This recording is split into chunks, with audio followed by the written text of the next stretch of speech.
Aí, no caso da máquina não ter vontade, o negócio é o seguinte. As teorias sobre a vontade, sobre volição, né, elas evoluíram muito no século XIX. E o grande lance sobre a vontade, ou paixão, como isso era chamado tradicionalmente... Livre-arbítrio ou não? São coisas diferentes? Não, tá absolutamente correlacionado, absolutamente ligado. Tudo isso é sobre esse núcleo. O problema é que você começa... Trouxe a palavra livre-arbítrio de novo... vai para outro lugar. É então o famoso fodeu, entendeu? Vamos deixar para depois. Exato. Mas essa discussão sobre... Esse entendimento das paixões, ele tem muito a ver, na base, com a forma com que organismos são formados e manifestados. Olha só, eu não sei se você já olhou por esse lado, mas um organismo, ele é manifestado, ele é uma manifestação. Pensa o seguinte, do ponto de vista evolucionário, as espécies que vão se formando ao longo do tempo, surgindo e desaparecendo, elas têm um invólucro, que é um corpo, e genes. Genes. Que são transmitidos com variações, tem processinho que durante a vida influencia o gene, que hoje a gente sabe. O Darwin ganhou a queda de braços com Lamarck, mas não foi por nocaute, igual todo mundo falava na era dele. Foi por pontos. Então você tem processos epigenéticos, um monte de coisa, não importa. Mas o fato é que o gene é o vetor da evolução. E não o fenótipo, é o genótipo. O que quer dizer isso na prática? Vamos traduzir isso para quem fala, caramba, agora entrou num negócio técnico. Não é nada de técnico, é o seguinte. Você em casa, não deve pensar a vida, para entender ela em profundidade, como materialidade, mas a vida como informação. Porque assim, quando existiu uma época que não tinha vida. E o que foi o surgimento da vida? A época que não existia vida, quando o universo, o Big Bang aconteceu, o Big Bang não é o surgimento do universo, tá? Mas ok, o Big Bang já era um processo de inflação muito forte, e o que a gente tem é um aumento na quantidade de informação. E quando você tem muita informação, você tem uma coisa que é sinônimo, que é aumentam. Isso. As possibilidades aumentam e você tem muita desorganização. A entropia. A entropia vai aumentando. Perfeito. Isso. A entropia aumenta constantemente. O caos aumenta constantemente. Perfeito. O que não é a vida senão um invólucro contra a entropia? Exato. Lógico. Então, o que é a melhor maneira de pensar a vida? Pensa que a vida é uma organização informacional. Ela protege. O que é? Porque eu tenho citoplasma. Porque eu tenho núcleo organizado. O que são essas coisas? Eu tenho um monte de barreira em relação à entropia fora. Aqui tá organizadinho, protegendo, e o resto é uma zona do caos tomar aquilo lá. Claro, o que é a morte? O câncer é isso. É lógico. É o caos destruindo... Cara, a morte é isso. A morte é lógico, todo mundo acha que a morte é organizada. A morte é desorganização. Não tem nada de organizado na morte. Que era organização. Claro que não. Separando. Não, desorganização. Claro, então. Você pensa bem. Pensa na prática. Você tá lá todo organizadinho, seu cabelo bonitinho, um copo quebrando. Caiu o copo, quebrou, era uma coisa organizada, ele Isso, quebrou. Por isso que você não consegue trazer as pessoas de volta da morte. Exato. Entendeu? É porque quebrou o copo, como é que você faz? Bota ele de pé de novo. Então, ou bota ele na estrutura original. Então, é desorganização. Então, se você olhar por isso, você vê que falar da vida como informação não é nada tão complexo. É simples, é só é um olhar. Por este olhar, no final das contas, que raios quer estar vivo? É manter uma organização. Então, que raios é se prolongar na vida? É prolongar a organização. Como é que eu prolongo a organização? Eu tiro um pedaço de mim e ponho ali e esse pedaço continua se organizando. Aquele pedaço vai tirar um pedaço dele e vai fazer lá. Isso chamava reprodução assexuada. Depois de um tempo, surgiu uma outra, que eu faço uma coisa muito parecida. Dois seres aqui que tiram uma coisa deles que mantém a organização mais um tempo. Então, o que não é a descendência, senão a transmissão da organização? Não é? Óbvio. De uma maneira cada vez mais eficaz? Não importa. Não tem nada necessariamente. Pode até ser, mas aí fica complicado. Tem esse... Não, você tá correto, tem sim. Mas não importa. Por enquanto, vai ficar bem no simples.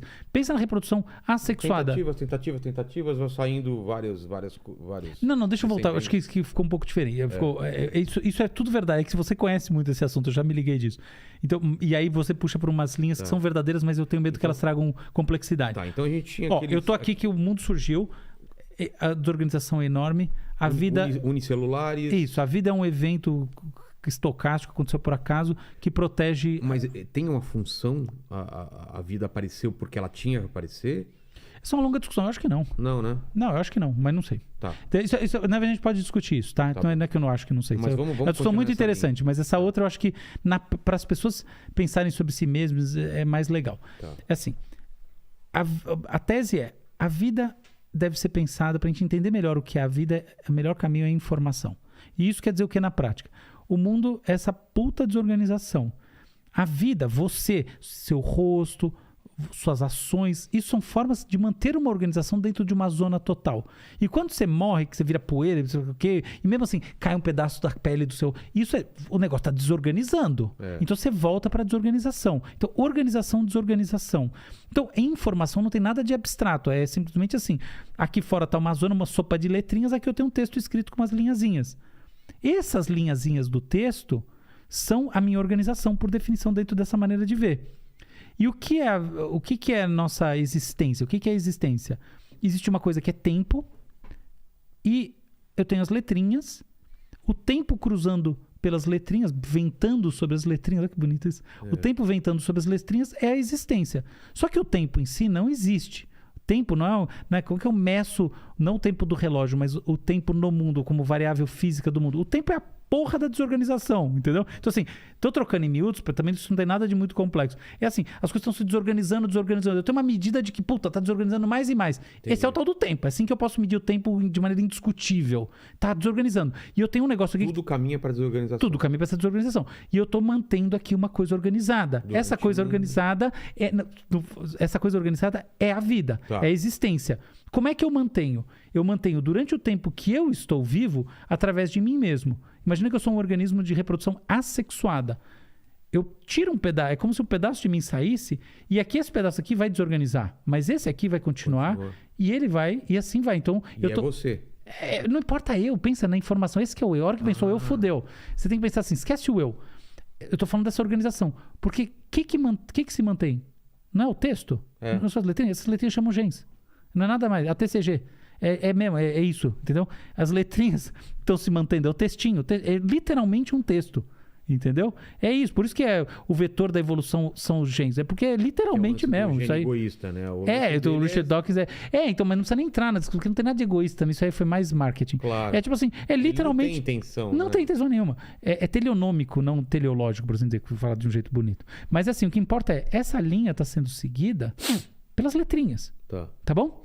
E aí, chega um determinado momento que a gente encontra uma forma mais eficiente, como o mundo, por acaso, encontra uma forma mais eficiente disso aí acontecer, da organização ser preservada, que é a reprodução sexuada, tá bom?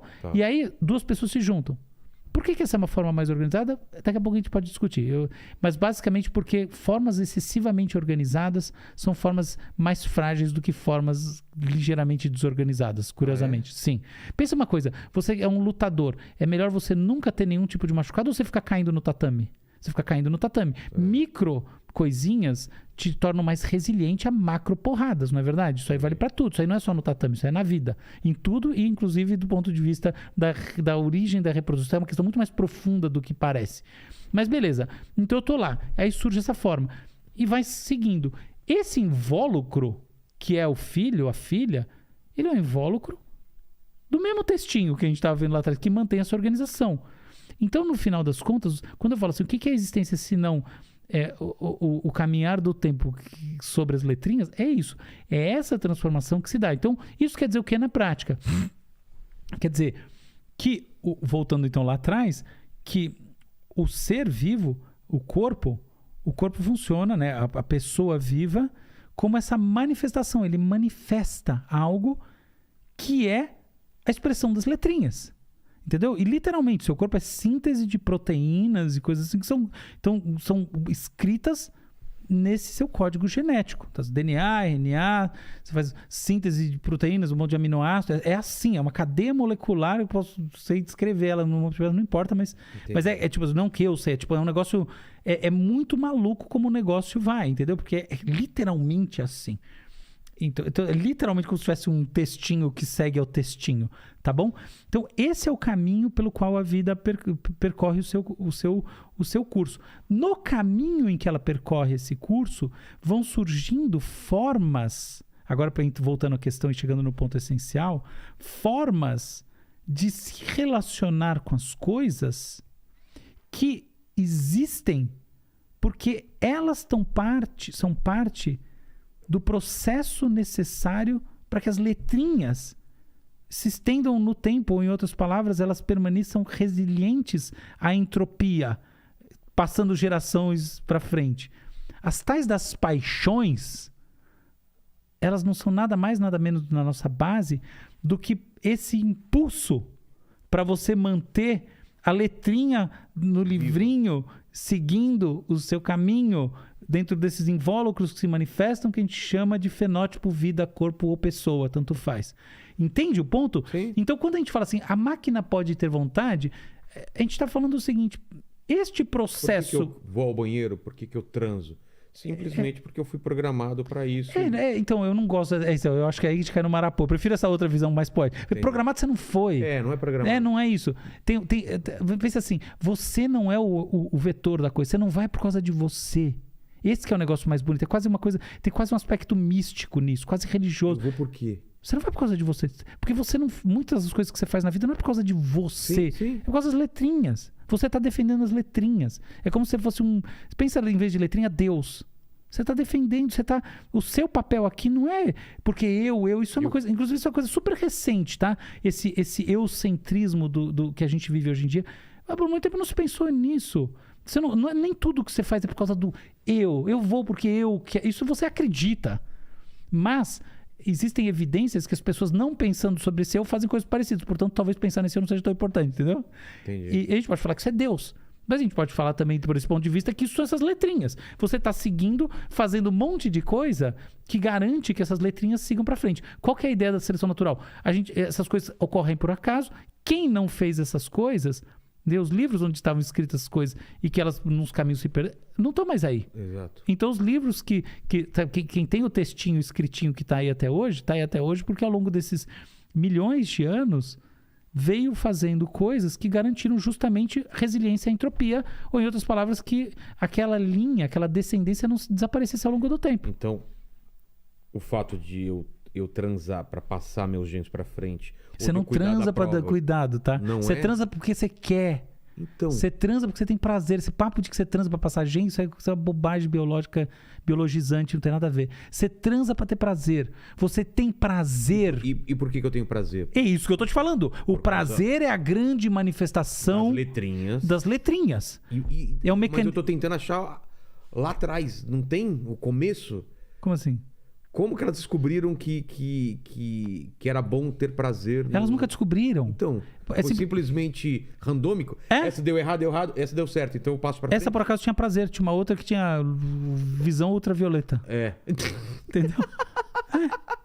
Essa é a teoria darwiniana clássica. Esses fenômenos, essas variações são mutações. O surgimento do prazer começa com mutações, sem dúvida, como o surgimento de qualquer coisa. São variações. Dentre as variações tem... Não é bem verdade isso aí, tá? Hoje em dia, esse cânone do darwinismo... Falar isso, vai ter professores sérios de biologia que vão... Não é. Mas é quase totalmente verdade. Não é bem verdade, não. Não é totalmente verdade. Eu tô com dificuldade de entender essa parte das letrinhas, então. Se não é, porque eu aprendi isso que era para passar os genes para frente. Essa é a função. Na cultura você transa com sua mulher, você fala, vamos ter um filho. Opa, vamos ter um filho hoje. Se eu falar isso em casa, eu apanho, tá? Não, mas de um nível inconsciente. Aí você fala, você precisa. Se você tá consciente, se você tá elaborando, como é que é inconsciente? Não, mas Ó, eu quero ter um mas filho. eu tenho um controle sobre as minhas vontades. Nem sempre quando eu tô com vontade de mijar, eu mijo. Pode segurar Nossa, mais. que coisa Nem sempre que eu maluca. tenho vontade de transar, eu transo, entendeu? Não, tudo bem. Eu Mas tô quando você tentando transa é entender- porque você quer ter um filho? Não, Claro que não. mas não é meu gene, minhas... Claro que não. Não. Isso é bobagem. Isso é, eu sei esse papo É a reducionista busca do biológico. prazer? Não é a a gente busca do busca? prazer. Não, isso também não é, cara. Não. Cara, é o seguinte. É que eu não tô entendendo. Eu sei, porque é muito sutil. É, Ó, você entendeu, Lênin, o que é que leva a gente a fazer as coisas que a gente faz? Eu relacionei a tipo como se fosse cálculozinhos que foram dando certo e aí formou essa Uma pré-programação, mas não é. Pelo mas que Não, ainda não é. mas eu ainda não também Eu também não peguei tô a linha. entendendo. eu acho bom, porque daí isso permite a gente. Porque certamente, se você não tá. E eu gosto dessa honestidade, certamente tem muita gente que não tá também. Então, vamos lá. É o seguinte: Tá. é um erro a gente olhar e falar assim: por que eu transo? Eu transo porque existe um impulso biológico para gerar Passar, descendentes férteis e bababá. E eu passar a minha descendência, sei lá. Isso é o cânone Isso total. já caiu, então. Não, isso caiu, no meu ponto de vista, isso caiu, tá? Isso é uma discussão tem enorme. gente ainda que discute. A maior parte, os neodarwinistas falam assim. Tá. Eles são absolutamente ingênuos no entendimento de funcionamento da mente, no meu entendimento, Tá. sabe? Pra mim faz muito mais sentido o seguinte: por que eu transo? Porque eu quero. Na vida moderna eu quero. Às vezes eu posso querer transar pra ter um filho. Outra vez eu posso querer porque eu quero ter o prazer de transar. Às vezes porque tem um comichão e eu Exato. quero ter transar. Tem diferentes vias que me levam a Maomé.